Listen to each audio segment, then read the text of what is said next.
It's too early for this.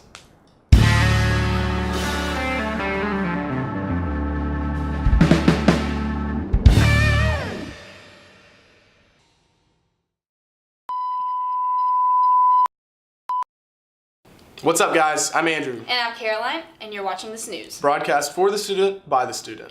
Now this year we've decided to do something a little different. That's right. Instead of CTV News, we decided that we should probably take a different approach. Now, we have created a new show called The Snooze, and this will be your primary source for world and local news. Not to mention games and funny videos. Exactly. So sit back, relax, and enjoy the very first episode of The Snooze. Now, Caroline, why don't we start it off with some Snooze News? All right, for our first news, this is world news. So a collision between an oil tanker and a USS guided missile destroyer resulted in 5 wounded US Navy soldiers. And it seems that 10 went missing after that. So that was August 22nd. A report came from Scott Swift, and it seemed like they found multiple remains in the flooded compartments of the destroyer. Now that is horrible. So 3 bodies have been identified so far of the original missing 10. So this was the USS John S. McCain, and it looks like it was a 600-foot merchant ship that collided on Monday morning at about 6:24 a.m. Let's see, so the status of the other 7 is still unknown, but search and rescues are still underway. It's kind of weird though, this is the 4th time that a major ship, a US Navy ship, has collided with any merchant ship anytime this year off the coast of Asia. So we will be keeping you updated on that. It seems like there might be something a little fishy going on. No pun intended. Okay, so for our next story, let's see. So I think everybody knows about Barcelona, and that there was some serious stuff going down there, but I don't think anybody is really super clear on the details. So we'll try and clear that up for you. So on August 17th, what happened was a van ran through a popular street in Barcelona, and 120 were injured and 13 were confirmed dead, including Pau Perez. Now that was the owner of the car who the terrorist attacker took over. So the terrorist attacker, it looks like, and I'm going to try and pronounce this correctly, let's see, Younes Abou-Yacoub. Now he was 22. We'll put the name down here somewhere for you to check out because I butchered that name. So he was the confirmed driver, and really what happened was, like, he killed Pau Perez, he stole his car, and then he drove into this crowd with him in the front seat. Oh my God. So I mean, it's honestly crazy. Didn't it say that ISIS claimed responsibility? That's exactly right. So ISIS claimed responsibility. So this was in fact a terrorist attack. So we will be keeping you updated with Barcelona as well as the USS Navy shippers.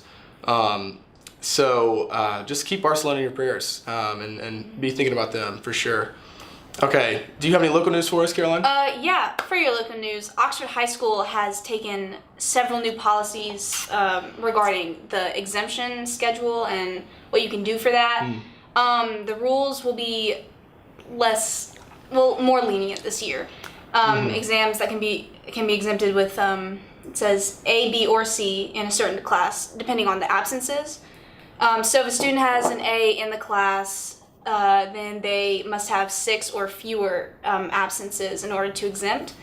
But for a B, it would be 4, and then for C, 2, and there are several stipulations which we found in Schoology in the Charger Nation group chat. Perfect. Yeah, it sounds like this new exemption policy is really ideal for maybe the B student who had just missed the cutoff, and so if you're like an A student who maybe got like an 89 on a class and really wanted that exemption, if you have 4 or fewer absences in the class, then this is for you. Yeah. So you can exempt an exam.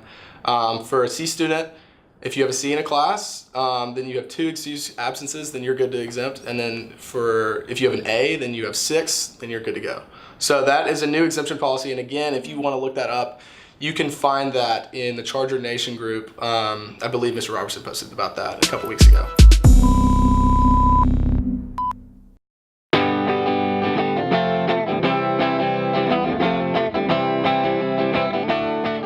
I am Madison, and I'm a senior, and that's pretty much it. I'm a senior and Madison.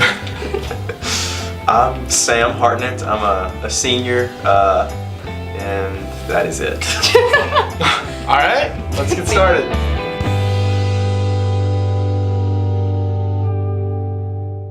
Okay, Sam, this first question is for you. This is Lord of the Flies. So, who is Wilfred?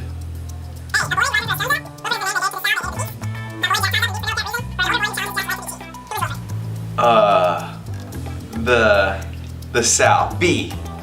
B, that is incorrect. I'm sorry. The correct answer is C. A boy Jack ties up and beats for no apparent reason. Should have known. Yeah, you should have. Okay, Madison, your first question is for Lord of the Flies. So the question is, what do they use to light a fire? Is it A, a piece of glass that washed up on shore? B, flint? C, Piggy's glasses? Or D, the sundial that Piggy makes? C. Piggy's glasses. That is correct. Correct answer for Madison. Yes. Coming out on top. All right, Sam, this question is for you. Who is Lord of the Flies? A, Jack. B, a pig's head stuck on a stick. C, the beast. Or D, a large fly found in seas in the D. D, again, that is incorrect. The correct answer is B, a pig's head stuck on a stick. Wow, that's embarrassing. It's embarrassing. Madison, this next question is for you. What does Jack represent in Lord of the Flies? Is it A, order, civilization, and production of leadership? B, spiritual goodness? C, savagery, violence, desire for power? Or D, childish curiosity and a sense of wonder? C. Savage and other things. That is correct. C is the correct answer. 2 for 2 for Definitely. Madison. Okay, guys, next questions are for To Kill a Mockingbird. Here we go. Okay. All right, Sam, this next question's for you. Where does the story of To Kill a Mockingbird take place?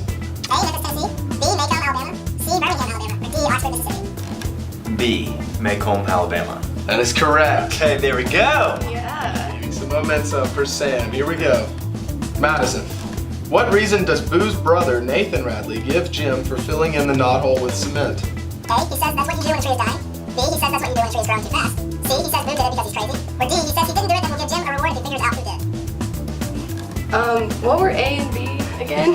I'll give you A and B. Okay. He says that A is he says that's what you do when a tree is dying, or B, he says that's what you do when a tree is growing too fast. I'm just gonna go with A. Incredible. That's correct. A is the right answer. Yes. That's the right answer. Okay, that's 3 for 3, Madison. Sam, this next question is for you as well. What does the mockingbird symbolize? The idea of grief, the idea of hope, the idea of peace, or the idea of innocence? I'm gonna go with the idea of hope. That is incorrect. The correct answer is D, the idea of innocence. Miss Witt, wherever you are, I am so sorry. Okay, final question for Madison. Madison, what is Scout's real name? Is it A, Boo, B, Jean Louise, C, Alexandra, or D, Myella? B. Jeans. B. Jean Louise is correct. 4 Yes. for 4. She didn't even read the books. I definitely read the books. Like, in class. Okay, whatever. After the summer. Whatever. Cut. Alright guys, that does it for the first episode of the Snooze. We hope you enjoyed it and check it out because we will be having new episodes every Wednesday and Friday. So be sure to check out the Snooze every Wednesday and Friday. For me and Caroline here, we're saying goodbye. Until next time.